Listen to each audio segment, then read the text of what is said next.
ഇതാണ് നമ്മുടെ പ്രശ്നം അല്ലെ. വളരെ കുറഞ്ഞ ടൈമേ നമ്മുടെ കയ്യിലുള്ളൂ. ഈ ടൈം കൊണ്ട് എല്ലാ ചാപ്റ്റേഴ്സും നമുക്ക് പഠിച്ചെടുക്കണം. എല്ലാ ചാപ്റ്റേഴ്സിന്റെയും കോൺസെപ്റ്റ് റിവിഷൻസ് ഒക്കെ നമ്മൾ ഇന്നലെ കണ്ടു കഴിഞ്ഞു. എന്നാൽ ആദ്യത്തെ ചാപ്റ്ററുകൾ കുറച്ചധികം പാട് തന്നെയാണ്. നമ്മുടെ പാർട്ട് 1 ചാപ്റ്റർ 1, 2 and 3 എന്ന് പറയുന്നത്. അപ്പോൾ ചാപ്റ്റർ 3 നിന്ന് അത്യാവശ്യം കൂടുതൽ വെയിറ്റേജിന് ക്വസ്റ്റ്യൻസ് വരുന്നതാണ്. ചാപ്റ്റർ 1 and 2 നിന്ന് ഏകദേശം 20% ക്വസ്റ്റ്യൻസ് ആണ് വരുന്നത് എന്ന് നമുക്കറിയാം. അങ്ങനെയാണെങ്കിൽ ഒന്നാമത്തെയും മൂന്നാമത്തെയും ചാപ്റ്ററിൽ നിങ്ങൾക്ക് വരാൻ പോകുന്നത് ഏതൊക്കെ ഭാഗത്തു നിന്നാണ്, ഏതൊക്കെയാണ് ഇമ്പോർട്ടൻറ്റ് ചോദ്യങ്ങൾ എന്നത് ഈ ഒരൊറ്റ വീഡിയോയിൽ നമ്മൾ പഠിക്കാൻ പോവാണ്. വീഡിയോ കംപ്ലീറ്റ് ആയിട്ട് തന്നെ കാണുക. നിങ്ങളുടെ അഭിപ്രായങ്ങൾ കമന്റ് ബോക്സിൽ അറിയിക്കുക. മാക്സിമം നിങ്ങളുടെ ഫ്രണ്ട്സിന് ഷെയർ ചെയ്ത് കൊടുക്കുകയും ചെയ്യാം. അപ്പോൾ വേഗം നമുക്ക് സ്റ്റാർട്ട് ചെയ്യാം. ആദ്യം തന്നെ നമ്മൾ നോക്കാൻ പോകുന്ന ഒരു ക്വസ്റ്റ്യൻ നമ്മുടെ എക്സ്ക്രീഷന്റെ ഭാഗത്ത് നിന്ന് തന്നെ എപ്പോഴും ചോദിക്കുന്ന, അല്ലെങ്കിൽ നമ്മൾ പറയാം എല്ലാ തരത്തിലുള്ള എക്സ്ക്രീറ്ററി ഓർഗൻസും എങ്ങനെയാണ് നമ്മുടെ ബോഡി ബാലൻസ് ചെയ്യുന്നത് എന്ന് റിലേറ്റ് ചെയ്ത ക്വസ്റ്റ്യൻ ആണ്. So complete the following Venn diagram suitably with respect to homeostasis. സമസ്ഥിത പാലനവുമായി ബന്ധപ്പെട്ട് തന്നിട്ടുള്ള വെൻ ഡയഗ്രാം പൂർത്തിയാക്കാനാണ് നമ്മളോട് ചോദിച്ചിട്ടുള്ളത്. അപ്പോൾ നിങ്ങൾ നോക്കിക്കേ, സ്കിന്ന്, കിഡ്നി, ലങ്സ്. സ്കിന്നും കിഡ്നിനും കോമൺ ആയിട്ടുള്ള ഫംഗ്ഷൻ ആണ് സോൾട്ട് വാട്ടർ ബാലൻസ് എന്ന് പറയുന്നത്, ലവണ ജല സന്തുലിതം എന്ന് ക്രമീകരണം എന്ന് പറയുന്നത്. ഇനി കിഡ്നി ലങ്സിന്റെ കോമൺ ആയിട്ട് വരുന്നതാണ് റെഗുലേഷൻ ഓഫ് pH ക്രമീകരിക്കുക എന്നുള്ളത് ഇവരുടെ ഒരു കോമൺ ഫംഗ്ഷൻ ആയിട്ടാണ് നമ്മൾ പറയുന്നത്. അങ്ങനെയാണെങ്കിൽ സ്കിന്നിന്റെ മറ്റൊരു പ്രധാന ഫംഗ്ഷൻ എന്ന് പറയുന്നത് എന്താണ്? റെഗുലേഷൻ ഓഫ് ടെമ്പറേച്ചർ ആണ് അല്ലെ. നമ്മുടെ ശരീര താപനില നിയന്ത്രിക്കുന്നതിൽ സ്കിൻ അല്ലെങ്കിൽ ത്വക്കിന് വലിയ പങ്കുണ്ട്. ഇനി കിഡ്നിയുടെ മാത്രം ഫംഗ്ഷൻ എന്ന് പറയുമ്പോൾ എന്താണ്? എലിമിനേഷൻ ഓഫ് വേസ്റ്റ് അല്ലെ. വേസ്റ്റ് എലിമിനേറ്റ് ചെയ്യുന്നുണ്ട്. അത് കൂടാതെ തന്നെയോ രക്തസമ്മർദ്ദ ക്രമീകരണം, റെഗുലേഷൻ ഓഫ് ബ്ലഡും ആരുടെ ഫംഗ്ഷൻ തന്നെയാണ്? കിഡ്നിയുടെ ഫംഗ്ഷൻ ആണ്. ലങ്സിന്റെ regulation of oxygen level, oxygen നിയന്ത്രിക്കുക എന്നുള്ളത് നമ്മുടെ ശ്വാസകോശത്തിന്റെ ധർമ്മമാണ്. മറ്റൊന്നാണ് ഇത് elimination of CO2, carbon dye oxide പുറത്ത് തള്ളുന്നത് ആരാണ്? നമ്മുടെ ലങ്സ് ആണ്. സോ എല്ലാ എക്സ്ക്രീറ്ററി ഓർഗൻസിന്റെയും ഒരു കോമൺ ഫംഗ്ഷൻ നിർബന്ധമായിട്ട് തന്നെ നിങ്ങൾ എന്ത് ചെയ്യുക? പഠിച്ചു വെക്കാം. Read the diagram and identify the part labelled as A and B. ചിത്രം പകർത്തി വെച്ച് A, B എന്നിങ്ങനെ അടയാളപ്പെടുത്തിയിരിക്കുന്ന ഭാഗങ്ങൾ ഇത് നോക്കി വരയ്ക്കാൻ വളരെ എളുപ്പമാണ്, പ്രശ്നമൊന്നുമില്ല. ബട്ട് കിഡ്നിയുടെ പുറത്തെ ഭാഗത്തിന് നമ്മൾ എന്ത് പറയുന്നു? കോർട്ടെക്സ് എന്നാണ് പറയുന്നത്. ആൻഡ് അകം ഭാഗത്തിനെ B എന്ന് പറയുന്നതിനെ നമ്മൾ മെഡുല്ല എന്നുമാണ് പറയുന്നത്. കോർട്ടെക്സ് ആൻഡ് മെഡുല്ലയാണ് നമ്മുടെ കിഡ്നിയുടെ ഭാഗങ്ങൾ. ഇനി പുതിയ ഡയഗ്രത്തിൽ വെച്ചും ക്വസ്റ്റ്യൻസ് വരാവുന്നതാണ്. ആൻഡ് ഇവിടെ നിങ്ങൾക്ക് കാണാൻ പറ്റും, ലൈറ്റ് കളേർഡ് ഔട്ടർ പാർട്ടിനെ നമ്മൾ കോർട്ടെക്സ് എന്നും ഡാർക്ക് കളേർഡ് ഇന്നർ പാർട്ടിനെയാണ് നമ്മൾ മെഡുല്ല എന്ന് പറയുന്നത്. ഈ ഒരു ഡയഗ്രാം തന്നിട്ടും നിങ്ങളോട് ഐഡന്റിഫൈ ചെയ്യാൻ ചോദിക്കാം. അത് കൂടാതെ മറ്റൊരു ചോദ്യം വരാൻ ചാൻസ് ഉള്ള നോക്കിക്കോ, ഒരു നെഫ്രോന്റെ ബൗമാൻസ് ക്യാപ്സ്യൂൾ കോർട്ടെക്സിലാണോ അതോ മെഡുല്ലയിലാണോ കാണപ്പെടുന്നത് എന്നും ചോദിക്കാം. അപ്പൊ നോക്കിക്കേ, ഈ ഒരു ബൗമാൻസ് ക്യാപ്സ്യൂൾ എന്ന് പറയുന്ന നെഫ്രോന്റെ ബൗമാൻസ് ക്യാപ്സ്യൂൾ ഇവിടെയാണ് കാണുന്നത്. അത് കോർട്ടെക്സ് റീജിയനിലാണ് കാണുന്നത്. അതേസമയം നമ്മുടെ കളക്ടിംഗ് ഡക്റ്റും റീനൽ ട്യൂബ്യൂളും കളക്ടിംഗ് ഡക്റ്റും രണ്ടാൾക്കാരും കാണുന്നത് എവിടെയാണ്? നമ്മുടെ മെഡുല്ല റീജിയനിലാണ്. സോ കോർട്ടെക്സ് മെഡുല്ല റീജിയനിൽ നെഫ്രോണിന്റെ ഏത് ഭാഗങ്ങൾ എവിടെ കാണപ്പെടുന്നു എന്നുള്ളതും കൂടെ നിങ്ങൾ എന്ത് ചെയ്യണം? പഠിച്ചിട്ട് വേണം പോവാനായിട്ട്. Observe the illustration, answer the questions given below. ഇത് വളരെ ഷുവർ ആയിട്ട് നിങ്ങൾ എക്സ്പെക്ട് ചെയ്യേണ്ട ഒരു ക്വസ്റ്റ്യൻ കൂടിയാണ്. ഇതിൽ നിന്ന് വരുന്ന മറ്റു പ്രധാനപ്പെട്ട ചോദ്യങ്ങളൊക്കെ നമ്മൾ എന്ത് ചെയ്യുന്നുണ്ട്? ഇന്നത്തെ ലൈവിൽ ഡിസ്കസ് ചെയ്യുന്നുണ്ട്. കറക്റ്റ് 7:30 ആകുമ്പോൾ എല്ലാവരും പോകണം. സൂപ്പർ ഡ്യൂപ്പർ ക്വസ്റ്റ്യൻസ്, അതും ആപ്ലിക്കേഷൻ ലെവൽ ക്വസ്റ്റ്യൻസ്, പുതിയ പാറ്റേണിലുള്ള ക്വസ്റ്റ്യൻസ് ഒക്കെ നമ്മൾ കൊണ്ടുവരുന്നുണ്ട്. അപ്പൊ എല്ലാവരും ലൈവിൽ കറക്റ്റ് വരണം. ഞങ്ങൾ റെഡി സെറ്റ് ആയിട്ട് നിങ്ങളെ വെയിറ്റ് ചെയ്തിരിക്കുന്നതായിരിക്കും. Okay, what is a process that takes place in part C and what fluid is formed? How does the difference in diameter of blood vessel A and B help this process? അല്ലേ, C എന്ന ഭാഗത്ത് നടക്കുന്ന പ്രക്രിയയുടെയും അതിന്റെ ഫലമായി ഉണ്ടാകുന്ന ദ്രാവകത്തിന്റെയും പേര് എഴുതാനാണ് പറഞ്ഞിട്ടുള്ളത്. അപ്പൊ നിങ്ങൾ നോക്കിയാൽ നിങ്ങൾക്ക് കാണാനായിട്ട് സാധിക്കും, ഇവിടെ A, B എന്ന് പറയുന്നു, C എന്ന് പറയുന്നു. പാർട്ട് C ആണ് ഇവിടെ ചോദിച്ചിട്ടുള്ളത്. C എന്ന് പറയുന്നത് എന്താണ്? നമ്മുടെ ഗ്ലോമറുലസ് ആണ്. അപ്പൊ ആ ഗ്ലോമറുലസിലൂടെ നടക്കുന്നത് എന്താണ്? അൾട്രാ ഫിൽട്രേഷൻ എന്ന പ്രക്രിയയാണ്. സൂക്ഷ്മ അരിക്കലാണ് നടക്കുന്നത്. അതുവഴി ഉണ്ടാകുന്ന ഫ്ലൂയിഡ് എന്ന് പറയുന്നത് ഗ്ലോമറുലാർ ഫിൽട്രേറ്റ് എന്നാണ് നമ്മൾ പറയുന്നത്. ഗ്ലോമറുലാർ ഫിൽട്രേറ്റ് എന്നാണ് നമ്മൾ പറയുന്നത്. ഇനി അടുത്തിവിടെ നോക്ക്, AB എന്നീ രക്തക്കുഴലുകളുടെ വ്യാസ വ്യത്യാസം ഈ പ്രക്രിയയെ എങ്ങനെ സഹായിക്കുന്നു? Aയും Bയും എന്ന് പറയുന്ന എഫറിൻ വെസലും ഇഫറിൻ വെസലുമാണ്. രണ്ടാളുടെയും ഡയമീറ്റർ ഡിഫറൻസ് അവിടെ ഹൈ പ്രഷർ ഉണ്ടാക്കുന്നു. ആ പ്രഷർ ആണ് എന്ത് ചെയ്യുന്നത്? അൾട്രാ ഫിൽട്രേഷനെ സഹായിക്കുന്നത് അല്ലെ. അപ്പം മർദ്ദം കാരണമാണ് ആ ഒരു അരിക്കൽ പ്രക്രിയ വളരെ എളുപ്പത്തിൽ നടക്കുന്നത്. സോ ഇതൊക്കെ ഇതിൽ ഏറ്റവും ഷുവർ ആയിട്ട് നിങ്ങൾ എക്സ്പെക്ട് ചെയ്യേണ്ട ക്വസ്റ്റ്യൻ കൂടിയാണ്. ഇനി റെസ്പിറേഷനിൽ വരുന്ന മറ്റൊരു ഇമ്പോർട്ടൻറ്റ് ക്വസ്റ്റ്യൻ ആണ് ഇത്. Analyse the illustration of anaerobic respiration, answer the following question. ഇവിടെ ഗ്ലൂക്കോസ് പൈറുവിക് ആസിഡ് ആവുന്നുണ്ട്. ബാക്ടീരിയയിൽ എന്തായി മാറുന്നു? ഇവിടെ നമ്മൾ അനൈറോബിക് റെസ്പിറേഷൻ ആണ് കാണുന്നത്. പൈറുവിക് ആസിഡ് ബാക്ടീരിയയിൽ എന്തായിട്ടാണ് മാറുന്നത്? ലാക്ടോബാസിലസ് ബാക്ടീരിയയിൽ ലാക്ടിക് ആസിഡ് ആണ് ഉൽപ്പാദിപ്പിക്കുന്നത്. അതേസമയം ഈസ്റ്റിലാകുമ്പോൾ നമുക്ക് ഉണ്ടാകുന്ന എന്താണ് ആൽക്കഹോൾ പ്ലസ് CO2 അല്ലെങ്കിൽ എത്തനോൾ പ്ലസ് CO2 ആണ് ഉണ്ടാവുന്നത് കേട്ടോ. ആൽക്കഹോൾ പ്ലസ് CO2 അല്ലെങ്കിൽ എത്തനോൾ പ്ലസ് CO2 ആണ് ഉണ്ടാവുക. ആൻഡ് ഏത് സന്ദർഭത്തിലാണ് മനുഷ്യ ശരീരത്തിൽ ഈ ലാക്ടിക് ആസിഡ് രൂപപ്പെടുന്നത്? മസിൽസിലാണ് അല്ലെ. മസിൽ സെല്ലില് ഇൻസഫിഷ്യന്റ് ഓഫ് ഓക്സിജൻ ആകുമ്പോൾ, മസിൽ സെല്ല് നമ്മൾ സ്ട്രെസ് ആയിട്ട് എക്സസൈസ് ചെയ്യുമ്പോൾ, ഭയങ്കര കഠിനമായിട്ട് എന്തെങ്കിലും ഒരു വർക്ക് ചെയ്യുന്ന സമയത്ത് മസിൽ സെല്ലിൽ ആവശ്യത്തിന് ഓക്സിജൻ കിട്ടാതെ വരുമ്പോൾ മസിൽ സെല്ലിൽ ഉണ്ടാകുന്നതാണ് ലാക്ടിക് ആസിഡ് എന്ന് പറയുന്നത്. അതും അനേറോബിക് റെസ്പിറേഷൻ്റെ ഒരു പാർട്ടാണ്. സോ ഈ ഭാഗം കൂടെ എന്ത് ചെയ്യണം, ഇവിടെ നിങ്ങൾ ക്ലിയർ ആയിട്ട് തന്നെ ഓർത്ത് വെക്കേണ്ട ഒന്നാണ്.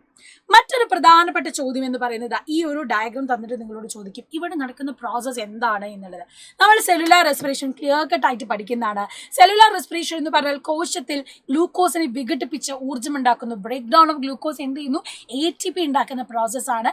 അതിൽ 2 സ്റ്റെപ്പ് നമ്മൾ പഠിക്കുന്നുണ്ട്. ആദ്യത്തേത് എന്താണ്? ഗ്ലൈക്കോളിസിസും. രണ്ടാമത്തേത് എന്ന് പറയുന്നത് ക്രെബ്സ് സൈക്കിളും അല്ലെ. അപ്പൊ ഗ്ലൈക്കോളിസിസ് എന്ന് പറയുന്നത് എവിടെയാണ് നടക്കുന്നത്? സൈറ്റോപ്ലാസത്തിൽ വെച്ചിട്ടാണ് നടക്കുന്നത്. അവിടെ ഓക്സിജന്റെ ആവശ്യമില്ല. 2 ATP തന്മാത്രയാണ് ഇവർ ഉണ്ടാക്കുന്നത്. അതേസമയം ഇതാണ് നമുക്ക് ക്വസ്റ്റ്യനിൽ തന്നിട്ടുള്ളത്, മൈറ്റോകോൺട്രിയ. മൈറ്റോകോൺട്രിയയിൽ നടക്കുന്ന ഘട്ടം എന്ന് പറയുന്നത് ക്രെബ്സ് സൈക്കിൾ ആണ്. ഇത് മൈറ്റോകോൺട്രിയയിൽ നടക്കുന്നു. ഓക്സിജൻ വളരെ ആവശ്യമാണ്. അതുകൂടാതെ തന്നെയോ മൊത്തം 28 ATP ആണ് ഉണ്ടാക്കുന്നത്. ആൻഡ് ഇവിടുത്തെ പ്രോഡക്റ്റ് എന്താ? പൈറൂവിക് ആസിഡ് കാർബൺ ഡൈ ഓക്സൈഡും വാട്ടറും ആക്കി മാറ്റും. അപ്പൊ ഗ്ലൈക്കോളിസിസ് ഗ്ലൂക്കോസ് എന്ത് ചെയ്യുന്നു? പൈറൂവിക് ആസിഡ് ആക്കുമ്പോൾ ക്രെബ്സ് സൈക്കിൾ നടക്കുമ്പോൾ എന്താ ചെയ്യുന്നത്? ഈ പൈറൂവിക് ആസിഡിനെ ബ്രേക്ക് ഡൗൺ ചെയ്ത് carbon dye oxide plus water plus 28 ATP ആണ് ഉണ്ടാക്കുന്നത്. അപ്പോൾ പ്രോഡക്റ്റ് സഹിതം എന്ത് ചെയ്യണം? ഈ റിയാക്ഷൻസ് നിങ്ങൾ പഠിച്ചു വെക്കണം. അപ്പോൾ ഈ ഒരു കംപ്ലീറ്റ് റിയാക്ഷൻസിനെ നമ്മൾ പറയുന്നത് സെല്ലുലാർ റെസ്പിറേഷൻ എന്നാണ് കേട്ടോ. മറ്റൊരു പ്രധാനപ്പെട്ട ചോദ്യം, ലങ്സിന്റെ ഡയഗ്രാം, അതായത് റെസ്പിറേറ്ററി പാത്വേ നിങ്ങൾ ഓർത്ത് വെക്കണം. റെസ്പിറേറ്ററി സിസ്റ്റത്തിൽ nostrils, nasal cavity, trachea, bronchus, bronchiole, alveola എന്നാണ് പോകുന്നത്. അതിൽ ആൽവിയോളസിന്റെ ഫീച്ചേഴ്സ് പഠിക്കണം. ഏകദേശം 70 മീറ്റർ സ്ക്വയർ ആണ് സർഫസ് ഏരിയ വരുന്നത്. ഏകദേശം 70 കോടിയോളം ആൽവിയോളയുണ്ട് നമുക്ക് മൊത്തം ലങ്സിലായിട്ട്. ആൻഡ് വളരെ മൈന്യൂട്ട് ആയിട്ടുള്ള യൂണിസെല്ലുലാർ ആയിട്ടുള്ള കാപ്പിലറീസ് വെച്ചിട്ട് പ്രൊട്ടക്റ്റഡ് ആയിട്ട് അതിനെ കവർ ചെയ്തിട്ടാണ് ഈസി ഡിഫ്യൂഷൻ നടക്കുന്നത് വഴി ഗ്യാസ് എക്സ്ചേഞ്ച് നടക്കുന്നത്. സോ ആൽവിയോളയെ കുറിച്ച് ഡീറ്റെയിൽ ആയിട്ട് നിങ്ങൾ പഠിച്ചു വെക്കേണ്ടതാണ്. മറ്റൊരു പ്രധാനപ്പെട്ട ചോദ്യം, ഇതും നിങ്ങൾക്ക് ഒരു 4 മാർക്സിന് എക്സ്പെക്ട് ചെയ്യാവുന്നതാണ്. ഇൻസ്പിറേഷൻ്റെ എക്സ്പിറേഷൻ്റെ സമയത്ത് എന്ത് മാറ്റങ്ങൾ സംഭവിക്കുന്നു? ഇൻസ്പിറേഷൻ്റെ സമയത്ത് എന്ത് ചെയ്യുന്നു? നമ്മുടെ റിബ്സ് റേസ് ചെയ്യുന്നു, ഇന്റർകോസ്റ്റൽ മസിൽസ് കോൺട്രാക്ട് ചെയ്യുന്നു, ഡയഫ്രം കോൺട്രാക്ട് ചെയ്യുന്നു. അപ്പോൾ വോളിയം കൂടുകയാണ് ചെയ്യുന്നത്. വോളിയം കൂടുമ്പോൾ സ്വാഭാവികമായിട്ടും അവിടെ സ്പേസ് ഉണ്ട്, പ്രഷർ കുറയും. അപ്പോൾ പുറത്തെ പ്രഷർ കാരണം എയർ എന്ത് ചെയ്യുന്നു? നമ്മുടെ ലങ്സിന്റെ ഉള്ളിലോട്ട് വരുന്നു. ദാറ്റ് ഈസ് ഇൻസ്പിറേഷൻ അല്ലെങ്കിൽ ഉച്ഛ്വാസം. ഇവിടെ എന്താണോ നടക്കുന്നത് അതിന്റെ നേരെ ഓപ്പോസിറ്റ് ആയിരിക്കും എന്ത്? നമ്മുടെ എക്സ്പിറേഷന്റെ സമയത്ത്. അവിടെ റിബ്സ് താഴുന്നു, അവിടെ ഡയഫ്രം എന്ത് ചെയ്യുന്നു? Back to normal, intercostal muscles back to normal, volume കുറയും, പ്രഷർ കൂടും, എയർ പുറത്തോട്ട് പോകുന്നു. ഇതാണ് നോർമലി നമ്മൾ കാണുന്ന ഒരു ഭാഗം എന്ന് പറയുന്നത്. ഇനി എല്ലാവർക്കും ബുദ്ധിമുട്ടുള്ള മറ്റൊരു ഭാഗമാണ് ആൽവിയോളാർ എക്സ്ചേഞ്ച് ഓഫ് ഗ്യാസസ് എന്ന് പറയുന്നത്. ഈ സ്ട്രക്ചർ നിങ്ങൾ പഠിക്കണം. ഇത് ലേബൽ ചെയ്തിരിക്കുന്ന എല്ലാം നിങ്ങൾ നന്നായിട്ട് തന്നെ പഠിച്ചു വെക്കണം. എന്തൊക്കെയാണ് ഓരോന്നും ലേബൽ ചെയ്തിരിക്കുന്നത്? മോയ്സ്ചർ കണ്ടന്റ് റെസ്പിറേറ്ററി ഗ്യാസസിനെ ഡിസോൾവ് ചെയ്യാൻ ഹെൽപ്പ് ചെയ്യുന്നു. RBCയിലുള്ള ഹീമോഗ്ലോബിനാണ് എന്ത് ചെയ്യുന്നത്? CO2നെ കൊണ്ടുവരുന്നതായിട്ട് ഇവിടെ കാണിക്കുന്നത്. CO2ന്റെ കോൺസെൻട്രേഷൻ ബ്ലഡ് കാപ്പിലറി രക്തലോമികയിൽ കൂടുതലാണെന്നും ഓക്സിജന്റെ കോൺസെൻട്രേഷൻ ആൽവിയോളസിലാണ് കൂടുതലെന്നും അതുകൂടാതെ ആൽവിയോളസിന്റെ ഭിത്തിയും രക്തലോമിക അല്ലെങ്കിൽ ബ്ലഡ് കാപ്പിലറിയുടെ ഭിത്തിയും ഒറ്റ നിര കോശങ്ങൾ യൂണിസെല്ലുലാർ സെൽസ് വെച്ചിട്ടാണ് തിക്കൻ ചെയ്തിരിക്കുന്നത് എന്നും കൂടെ നിങ്ങൾ ഓർത്ത് വെക്കണം. ഇത്രയും പോയിന്റ് മനസ്സിലാക്കി വെക്കുക. സിമ്പിൾ ഡിഫ്യൂഷൻ ആണ് നടക്കുന്നത്. ഓക്സിജൻ ഹയർ കോൺസെൻട്രേഷൻ ആയിട്ടുള്ള ആൽവിയോളസിൽ നിന്ന് കാപ്പിലറിയിലേക്ക് പോകുമ്പോൾ പാരലലി കാർബൺ ഡൈ ഓക്സൈഡ് എന്ത് ചെയ്യുന്നു? ഹയർ കോൺസെൻട്രേഷനിൽ നിന്ന് ലോ കോൺസെൻട്രേഷൻ, അതായത് ബ്ലഡ് കാപ്പിലറിയിൽ നിന്നും ആൽവിയോളസിലേക്ക് കാർബൺ ഡൈ ഓക്സൈഡ് പോകുന്നു. സോ ഇതാണ് മ്യൂച്വൽ അണ്ടർസ്റ്റാൻഡിംഗിൽ രണ്ടാളും നോർമൽ ഡിഫ്യൂഷൻ നടത്തുന്നത്. ഇനി ഇവിടുത്തെ പ്രോസസ്സ് എന്താണ്? Alveolar exchange of gases. നിങ്ങൾ സെക്കൻഡ് ചാപ്റ്ററിൽ ഹാർട്ടിന്റെ സ്ട്രക്ചറും കൂടെ കണക്ട് ചെയ്ത് വേണം ഇത് പഠിക്കാൻ. അപ്പോൾ ഇവിടെ നോക്കിയാൽ നിങ്ങൾക്ക് കാണാൻ പറ്റും, നമ്മുടെ ബോഡിയിൽ നിന്നും ഡിഫറെൻ്റ് ആയിട്ട് വരുന്ന വേസ്റ്റ് ആയിട്ടുള്ള blood, waste means carbon dye ഓക്സൈഡ് നിറഞ്ഞ ഡീഓക്സിജനേറ്റഡ് ബ്ലഡ്, അത് ഈ ഹാർട്ട് സ്വീകരിച്ച് ഹാർട്ടിൽ നിന്നും പൾമണറി ആർട്ടറി വഴി ഇത് ആൽവിയോളസിൽ എത്തുന്നു. ആൽവിയോളസിൽ നിന്നും ഓക്സിജനേറ്റഡ് ബ്ലഡ് ഹാർട്ടിലെത്തുന്നു, അവിടുന്ന് ബോഡി പാർട്സിലേക്ക് പോകുന്നു. ഈ കൊണ്ടുപോകുന്നത് എങ്ങനെയാണ് എന്നാണ് ഇവിടെ നമ്മൾ പഠിക്കുന്നത്. അതായത് ഓക്സിജനും കാർബൺ ഡൈ ഓക്സൈഡും നമ്മൾ എടുക്കുന്ന സമയത്ത് ഓക്സിജൻ എന്ന് പറയുന്നത് ഹീമോഗ്ലോബിനുമായിട്ട് കമ്പൈൻ ചെയ്ത് ഓക്സി ഹീമോഗ്ലോബിൻ ആക്കി മാറ്റിയിട്ടാണ് ബ്ലഡിൽ ഹീമോഗ്ലോബിൻ ഇത് കൊണ്ടുപോകുന്നത്. കാർബൺ ഡൈ ഓക്സൈഡ് നമ്മൾ കൺസിഡർ ചെയ്യുമ്പോഴോ 3 രീതിയിലാണ് ഇത് കൊണ്ടുപോകുന്നത്. ഒന്ന് 7% പ്ലാസ്മയിൽ ഡിസോൾവ് ചെയ്തിട്ടും 23% എന്ത് ചെയ്യുന്നു? Combines with haemoglobin and form carbamino haemoglobin. അത് ഇമ്പോർട്ടൻറ്റ് പോയിന്റ് ആണ്. 70% ഓഫ് CO2 എന്താ ചെയ്യുന്നത്, RBC ആയിട്ട് ഫോം ചെയ്ത് ബൈകാർബണേറ്റ് ഫോം ചെയ്തിട്ടാണ് കൊണ്ടുപോകുന്നത്. സോ ഈ 3 രീതിയിലാണ് CO2ന്റെ ട്രാൻസ്പോർട്ട് നടത്തുന്നത്. ആൻഡ് ഓക്സിജൻ ഓക്സി ഹീമോഗ്ലോബിൻ ആയിട്ടുമാണ് പോകുന്നത്. അപ്പം അതിന് ഹെൽപ്പ് ചെയ്യുന്നത് ഹീമോഗ്ലോബിൻ ആണ്. ബ്ലഡിൽ RBCയിലുള്ള ഒരു പിഗ്മെന്റ് ആണ്. ഹീമോഗ്ലോബിന് 4 അയൺ യൂണിറ്റ് ഉണ്ട്. അറ്റ് എ ടൈം 4 ഓക്സിജനെയും 4 കാർബൺ ഡൈ ഓക്സൈഡിനും ഹീമോഗ്ലോബിൻ കൊണ്ടുപോകാനായിട്ട് പറ്റും. ആൻഡ് ഇവിടെ നിങ്ങൾ ഏറ്റവും കൂടുതൽ ശ്രദ്ധിക്കേണ്ടത് ലെവൽ ഓഫ് ഹീമോഗ്ലോബിൻ ആണ്. ഫീമെയിൽസിൽ 12 to 16 അതുപോലെ മെയിൽസിൽ 14 to 18 gram per deciliter ആണ് യൂണിറ്റ് സഹിതം നിങ്ങൾ പഠിച്ചു വെക്കണം. സോ ഇതാണ് ഈ ഒരു ഹീമോഗ്ലോബിന്റെ സ്ട്രക്ചർ ആയിട്ട് നമ്മൾ പറയുന്നത്. ഇനി മറ്റ് ഓർഗാനിസത്തിലുള്ള റെസ്പിറേഷൻ പഠിച്ചു വെച്ചോളാം. അമീബയിൽ നമുക്ക് കാണാൻ പറ്റും സെൽ മെംബ്രെയിൻ വഴിയാണ്. എർത്ത് വേമിൽ മോയിസ്റ്റ് സ്കിന്നാണുള്ളത്. അതുപോലെ തന്നെ ഫിഷ് എന്ന് പറയുമ്പോൾ ഗിൽസ് ശകുലം വഴിയാണ് അവർ എന്ത് ചെയ്യുന്നത്, റെസ്പിറേഷൻ നടത്തുന്നത്. പ്ലാന്റ്സിലേക്ക് വരുമ്പോഴോ നമുക്ക് ചെറിയ സ്പോർസ് സ്റ്റൊമാറ്റ കാണാം, അതുപോലെ ലെൻറ്റിസെൽ കാണാം. പിന്നെ ഇവിടെ റൂട്ട് സെല്ലുകൾ വെച്ചിട്ടും റെസ്പിറേഷൻ നടത്തുന്നുണ്ട്. സോ പ്ലാന്റ്സിന്റെ കേസിലും ഇത് മൂന്നും എന്ത് ചെയ്യുന്നുണ്ട്, ഇവരെ ഹെൽപ്പ് ചെയ്യുന്നുണ്ടെന്നുള്ളത് ഓർത്ത് വെക്കണം. റെസ്പിറേഷൻ എന്ന് പറയുന്ന ഭാഗത്ത് ഈ ഭാഗം ഏറ്റവും നോട്ട് ചെയ്ത് വെക്കേണ്ടതാണ്. പിന്നെ ഓൾറെഡി നമ്മൾ ക്വസ്റ്റ്യനിൽ കണ്ടിട്ടുള്ള അനൈറോബിക് റെസ്പിറേഷനും ലാക്റ്റിക് ആസിഡ് ലാക്ടോബാസിലസ് ബാക്ടീരിയ പാല് തൈരാക്കുന്ന ബാക്ടീരിയയിൽ കാണാം. അപ്പം പുളിപ്പിക്കുന്നതിൽ ഈസ്റ്റ് നമ്മൾ ചേർക്കുമ്പോൾ അവിടെ ഉണ്ടാകുന്ന എന്താണ്, ആൽക്കഹോൾ പ്ലസ് കാർബൺ ഡൈ ഓക്സൈഡ് ആണ്. സോ അത് കറക്റ്റായിട്ട് തന്നെ ഓർത്തു വെക്കാം. ഇനി എക്സ്ക്രീഷനിലേക്ക് വരുമ്പോൾ ഈ ഒരു ഡയഗ്രാം എന്തായാലും നോക്കണം. കാരണം ലിവർ ഇപ്രാവശ്യം ചോദിക്കാൻ ചാൻസ് മിസ് കാണുന്നുണ്ട്. അത് 2 മാർക്കിനൊക്കെ ആയിട്ടായിരിക്കും ക്വസ്റ്റ്യൻ വരാൻ ചാൻസ് ഉള്ളത്. അമോണിയനെ ഡീടോക്സിഫൈ ചെയ്യുക എന്നുള്ളതാണ് ലിവറിന്റെ function with the help of CO2, H2 and enzymes. അങ്ങനെയാണ് യൂറിയാക്കി മാറ്റുന്ന പ്രോസസ്സാണ് ലിവറിൽ നമ്മൾ കാണുന്നത്. പിന്നെ ബാക്കി നമ്മൾ കിഡ്നീന്റെ സ്ട്രക്ചർ കാര്യങ്ങൾ കോർട്ടെക്സ് റീജിയൻ കണ്ടു. അത് കൂടാതെ തന്നെ ഇവിടെ പെൽവിസ് റീജിയൻ, യൂററ്റർ, യൂറിനറി ബ്ലാഡർ, യൂറത്ര, ഈ ഓരോ ഡയഗ്രാംസും കൂടി എന്ത് ചെയ്യുക, നോട്ട് ചെയ്ത് വെക്കേണ്ടതാണ്. ഇതിലൊക്കെ ഏറ്റവും ഇമ്പോർട്ടൻ്റ് ആയിട്ട് ഈ ചാപ്റ്ററിൽ നിങ്ങൾ ശ്രദ്ധിക്കേണ്ട ഒരു ഡയഗ്രാം നെഫ്രോൺ ആണ്. ഇതിൽ നിന്നൊരു ക്വസ്റ്റ്യൻ മസ്റ്റ് ആയിട്ട് വരുന്നതായിരിക്കും. കാരണം ഞാൻ നേരത്തെ പറഞ്ഞ പോലെ തന്നെ Bowman's capsule, efferent different vessels, എന്താണ് ഇവിടെ നടക്കുന്നത്. അപ്പോൾ യൂറിൻ ഫോർമേഷൻ നിങ്ങൾ പഠിക്കുമ്പോൾ ശ്രദ്ധിക്കാം, ഇതിൽ 3 സ്റ്റെപ്പുകളുണ്ട്. അപ്പോൾ അൾട്രാ ഫിൽട്രേഷൻ ഗ്ലോമറുലസിൽ നടക്കുമ്പോൾ റീഅബ്സോർപ്ഷൻ സെക്രീഷൻ റീനൽ ട്യൂബ്യൂൾ അല്ലെങ്കിൽ വൃക്ക നലികയിൽ വെച്ചിട്ടാണ് നടക്കുന്നത്. അപ്പോൾ ആ പ്രോസസ്സുകൾ നിങ്ങൾ പഠിച്ചു വെക്കണം. ആദ്യം ഫോം ചെയ്യുന്ന ഗ്ലോമറുലർ ഫിൽട്രേറ്റ് ആണ്, പക്ഷെ അത് റീഅബ്സോർപ്ഷൻ ചെയ്ത് സെക്രീഷനൊക്കെ കഴിഞ്ഞിട്ടാണ് യൂറിനായിട്ട് മാറുന്നത്. അപ്പം ഗ്ലൂക്കോസും അമിനോ ആസിഡും ആവശ്യത്തിനുള്ള വെള്ളം എല്ലാം എന്ത് ചെയ്യും, ഇത് റീഅബ്സോർബ് ചെയ്ത് ബ്ലഡിലേക്ക് എടുക്കുന്നു. അപ്പം അഫറന്റ് വെസൽ ഇഫറന്റ് വെസലിന്റെ ഡയമീറ്റർ ഡിഫറൻസ് കാരണമാണ് പ്രഷർ ഉണ്ടാകുന്നതും ഗ്ലോമറുലർ ഫിൽട്രേറ്റ് ഫോം ചെയ്യുന്നു by the process of ultrafiltration. അപ്പം ഇത്രയും കാര്യങ്ങൾ എന്ത് ചെയ്യുക, നോട്ട് ചെയ്ത് തന്നെ വെച്ച് പഠിക്കണം. ഈ ഒരു എക്സ്ക്രീഷനിൽ വളരെ ഇമ്പോർട്ടൻ്റ് ആണ് ഈ ഒരു ഭാഗം എന്ന് പറയുന്നത്. പിന്നെ കിഡ്നി ഡിസീസസ് ഓർത്ത് വെക്കുക. നെഫ്രൈറ്റിസ് കിഡ്നി ഇൻഫ്ലമേഷൻ ആണ്. ആംഗിൾ അതുപോലെ തന്നെ എന്താണ് ഇഡിമ, ഫേസ് ആംഗിളിലൊക്കെ ഇടിമ വരുന്നതൊക്കെ ഇതിൻ്റെ സിംറ്റം ആയിട്ട് പഠിച്ചു വെക്കുക. കിഡ്നി സ്റ്റോൺ, വൃക്കയിൽ കല്ലെന്ന് പറയുമ്പോൾ ഭയങ്കര അടിവയറ്റിലെ വേദനയൊക്കെ വരും. കാൽഷ്യം ക്രിസ്റ്റൽസ് അടങ്ങിയിരുന്നതാണ്. ആൻഡ് ഇവിടെ യുറീമിയ എന്ന് പറയുന്നത് പലതരത്തിലുള്ള കിഡ്നി ഡിസീസസ് വരുമ്പോഴാണ് ഈ ഒരു സിംറ്റം വരിക. എല്ലാ രോഗലക്ഷണങ്ങളും കൂടെ ഒന്നിച്ച് വരുമ്പോൾ നമുക്കത് മനസ്സിലാക്കാം യുറീമിയ ആണ് എന്നുള്ളത്. പിന്നെ നിങ്ങളോട് ചോദിക്കാൻ ചാൻസ് ഉള്ള മറ്റൊരു ക്വസ്റ്റ്യൻ എന്ന് പറയുന്നത് ഹീമോ ഡയാലിസിസ് അല്ലെങ്കിൽ ആർട്ടിഫിഷ്യൽ കിഡ്നി. നമ്മുടെ 2 കിഡ്നിയും തകരാറിലാകുമ്പോൾ നമ്മൾ ഡയാലിസിസ് യൂണിറ്റിൽ പോയിട്ട് അവിടെ എന്ത് ചെയ്യുന്നു, ഡയാലിസിസ് ചെയ്ത് ബ്ലഡിനെ പ്യൂരിഫൈ ചെയ്യുന്നു. അതിലുള്ള 3 സ്റ്റെപ്പാണ് ഇവിടെ നിങ്ങൾക്ക് കൊടുത്തിരിക്കുന്നത്.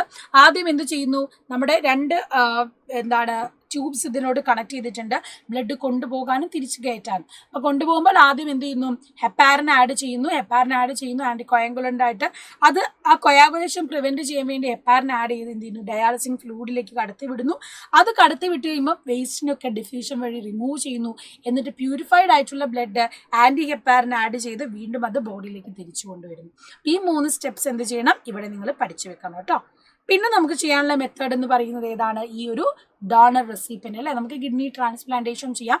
അവരുടെ ടിഷ്യൂ മാച്ച്, അവരുടെ ബ്ലഡ് എല്ലാം കറക്റ്റ് മാച്ച് ചെയ്യുന്നുണ്ട്, ക്രോസ് ചെക്ക് ചെയ്തിട്ടാണ് നമ്മൾ കിഡ്നി ഡൊണേഷനിലേക്ക് പോകുന്നത്. പിന്നെ ഡിഫറെൻറ്റ് ഓർഗാനിസത്തിൻ്റെ എക്സ്ക്രീറ്ററി ഓർഗനും എക്സ്ക്രീറ്ററി പ്രോഡക്റ്റും നമുക്ക് പഠിക്കാനുണ്ട്. അപ്പോൾ അമീബ എടുക്കുന്ന സമയത്ത് കോൺട്രാക്റ്റൈൽ വാക്യൂളുകളുണ്ട്, അമോണിയ, എക്സസ് വാട്ടർ ഒക്കെയാണ് അവരുടെ വേസ്റ്റ് ആയിട്ട് നമ്മൾ പറയുന്നത്. എർത്തുവം എന്ന് പറയുമ്പോൾ യൂറിയ, അമോണിയ, വാട്ടർ ഉണ്ട്. അവിടെ അവർക്ക് എന്താ ഉള്ളത്, നെഫ്രീഡിയാണ്. പ്രാണികളിലേക്ക് വരുമ്പോൾ മാൽഫീജിയൻ ട്യൂബ്യൂൾസ്, യൂറിക് ആസിഡ് ആണ് ഇൻസെക്ട്സിലൊക്കെ വേസ്റ്റ് ആയിട്ട് വരിക. പിന്നെ ഫിഷസിൽ അമോണിയ, അതും കിഡ്നിയാണ്. ഫ്രോഗിൽ യൂറിയ, അതും കിഡ്നിയാണ്. പിന്നെ യൂറിക് ആസിഡ് കാണുന്നത് നമുക്ക് എവിടെയാണ്? റെപ്റ്റൈൽസ് ആൻഡ് ബേർഡ്സിലാണ്. അവർക്കും എന്തുണ്ട്? അവർക്കും കിഡ്നി വഴിയാണ് അവർ വേസ്റ്റ് പുറന്തള്ളുന്നത്. പിന്നെ നിങ്ങൾക്ക് ഇവിടെ സെക്ഷനിൽ കാണാം പ്ലാന്റ്സിന്റെ വേസ്റ്റ് റിമൂവൽ എങ്ങനെയാണെന്നുള്ളത്. CO2O2 എങ്ങനെയാണ്? നമ്മുടെ ലെന്റിസലും സ്റ്റൊമാറ്റോയും വഴിയാണ്. വാട്ടർ നമുക്ക് കാണാം ഹൈഡത്തോട്സ് വഴിയാണ്. അതുകൂടെ സോളിഡ് വേസ്റ്റ് റെസിൻസ്, ബാഗ്സ്, അതുപോലെ തന്നെ ഹാർഡ്വുഡ്, ലീവ്സും ഫ്രൂട്ടും കൊഴിഞ്ഞു വീഴുന്നത് ഇതുവഴിയാണ് സോളിഡ് വേസ്റ്റ് റിമൂവ് ചെയ്യുന്നത്. സോ ചാപ്റ്റർ 3 ഇത്രയും ഭാഗങ്ങൾ നിങ്ങൾ എന്തായാലും നോക്കിയിട്ട് പോകണം. ഇത് മാത്രം പഠിച്ചാൽ തന്നെ നിങ്ങൾക്ക് എന്ത് ചെയ്യും? ക്ലിയർ ആയിട്ട് കിട്ടുന്നതാണ്. പിന്നെ ഹോമിയോസ്റ്റാസിന്റെ കാര്യം നമ്മൾ ഓൾറെഡി ക്വസ്റ്റ്യൻ വെച്ച് പഠിച്ചതാണ്. ഇത് എന്തായാലും മസ്റ്റ് ആയിട്ട് തന്നെ നിങ്ങൾ പഠിക്കേണ്ട ഒന്നാണ് കേട്ടോ. അടുത്ത നമ്മുടെ ചാപ്റ്റർ 1 വരുമ്പോൾ ലൈവ് പ്രോസസ്സിൽ ഇത് മാത്രം നിങ്ങൾ നോക്കിയാൽ മതി. എന്തായാലും ബയോമോളിക്യൂൾസ് നോക്കണം. ഞാൻ ഇന്നലെ നിങ്ങളോട് ലൈവിന് പറഞ്ഞതാണ്. ഗ്ലൂക്കോസ്, ആന്റിബോഡീസ്, സെല്ലോസ്, സ്റ്റാർച്ച് ഇവിടെ തന്നിട്ടുണ്ട്. അപ്പം find out the odd one ആണ് പറഞ്ഞിട്ടുള്ളത്. ഗ്ലൂക്കോസ്, സെല്ലോസ്, സ്റ്റാർച്ച് എല്ലാം എന്താണ്? കാർബോഹൈഡ്രേറ്റിൽ വരുന്നതാണ്. ആന്റിബോഡീസ് എന്ന് പറയുന്നത് ഏതാണ്? പ്രോട്ടീനിൽ വരുന്നതാണ്. ബിക്കോസ് അതേഴ്സ് എല്ലാം എന്താണ്? കാർബോഹൈഡ്രേറ്റ് ആണ്. ഇതാണ് ഓഡ് വൺ ആയിട്ടായിട്ട് വരുന്നത്. Hormones regulate and coordinate life function അല്ലേ? നിയന്ത്രിക്കുകയും ഏകോപിക്കുകയും ജീവിത പ്രവർത്തനങ്ങളെ നിയന്ത്രിക്കുകയും ഏകോപിക്കുകയും ചെയ്യുന്ന ഹോർമോൺസ് ആണ്. അപ്പൊ എൻസൈം എന്ന് പറയുന്നത് എന്താ ചെയ്യുന്നത്? Speed up the chemical reactions. Speed up the chemical reactions ആണ്.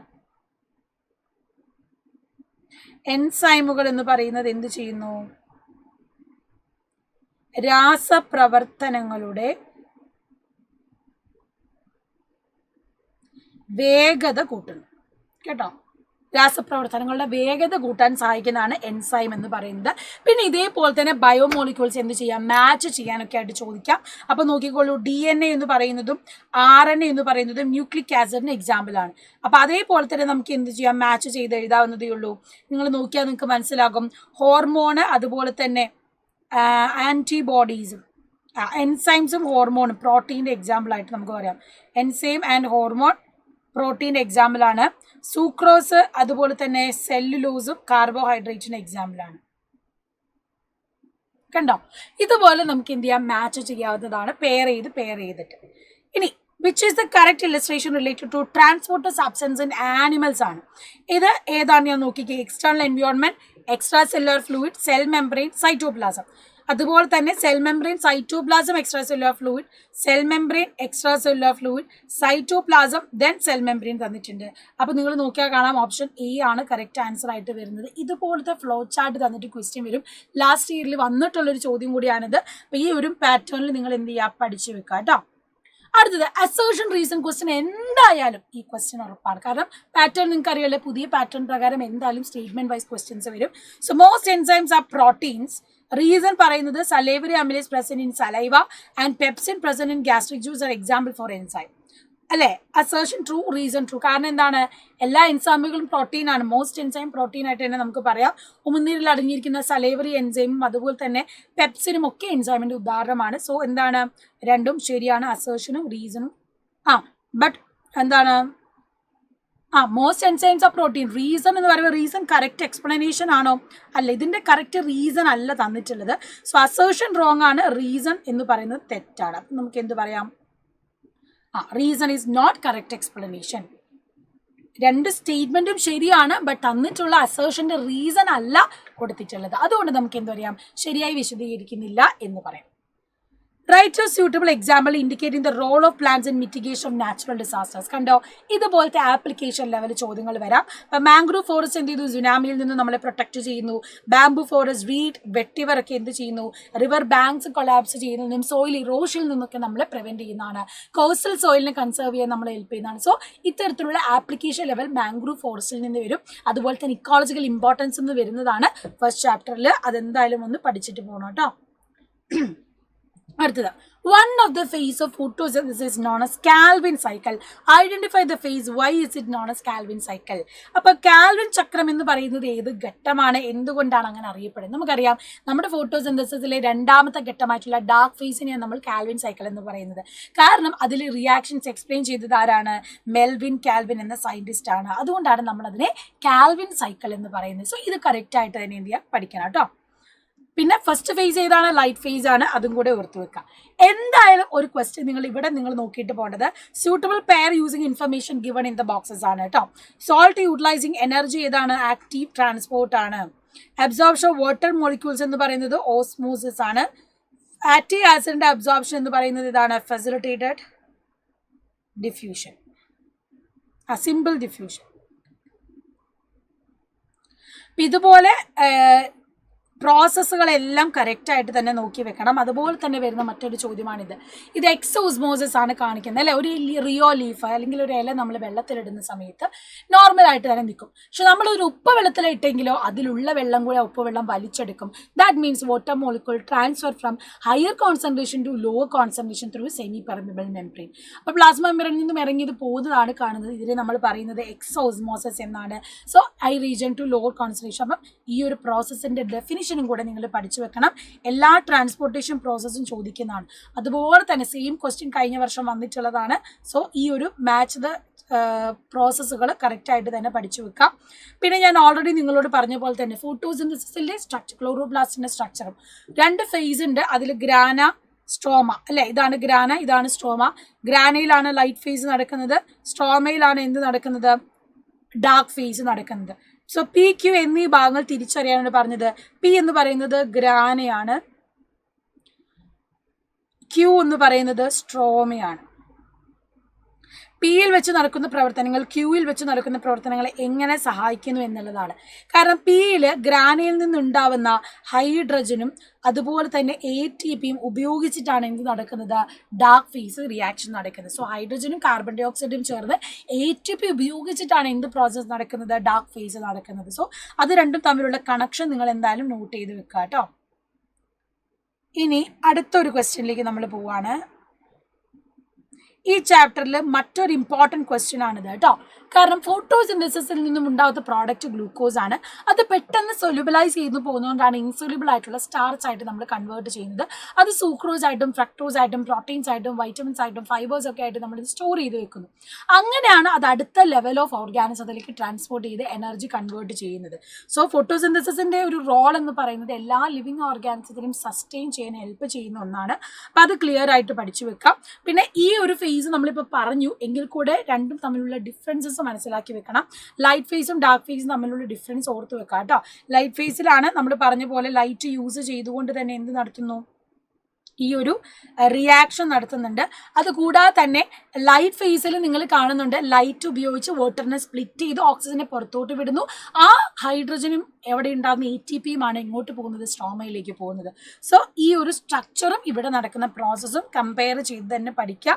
അപ്പം ഫോട്ടോസിന്തസിസും ബാക്കിയുള്ള ട്രാൻസ്പോർട്ടേഷൻ മെക്കാനിസവും നിങ്ങൾ ക്ലിയർ ആയിട്ട് പഠിക്കണം. മറ്റൊരു ഇമ്പോർട്ടൻ്റ് ആയിട്ടുള്ള ഭാഗം ഇതാണ്, എക്സ്റ്റേണൽ എൻവയോൺമെൻറ്റ് അതുപോലെ തന്നെ ഇന്റേണൽ എൻവയോൺമെൻറ്റ്. അപ്പം യൂണിസെല്ലുലാർ ഓർഗാനിസം എന്ന് പറയുമ്പോൾ അവർ എക്സ്റ്റേണൽ എൻവയോൺമെൻറ്റ് സറൗണ്ടിങ് തന്നെയാണ്. ബട്ട് ഒരു ആനിമൽ സെല്ല് എടുക്കുമ്പോൾ എന്താണ്, അവർ ഇൻട്രാസെല്ലുലാർ ഫ്ലൂയിഡ് അല്ലെങ്കിൽ എക്സ്ട്രാ സെല്ലുലാർ ഫ്ലൂയിഡ് നമുക്ക് അവിടെ കാണാനായിട്ട് സാധിക്കും. പിന്നെ പ്ലാന്റ്സിലാണെങ്കിൽ നമുക്ക് എന്ത് ചെയ്യാം, സെൽ വോൾസ് അതുപോലെ തന്നെ പ്ലാസ്മോഡെസ്മാറ്റ ഉണ്ട്. കൂടാതെ തന്നെ എന്ത് ചെയ്യുന്നുണ്ട്, one cell to other cell തമ്മിലുള്ള കണക്ഷൻ വഴിയും ഇവർ എന്ത് ചെയ്യുന്നുണ്ട്, ട്രാൻസ്പോർട്ടേഷൻ നടത്തുന്നുണ്ട്. സോ ഈ ഒരു ഫ്ലൂയിഡ് കണക്ഷനും കൂടെ എന്ത് ചെയ്യുക, ഈ ഒരു ചാപ്റ്ററിൽ നിങ്ങൾ നോട്ട് ചെയ്ത് വെക്കേണ്ടതാണ്. സോ ഇത്രയും കാര്യങ്ങളാണ് ഈ ഒരു ചാപ്റ്ററിൽ നമ്മൾ പഠിച്ചത്.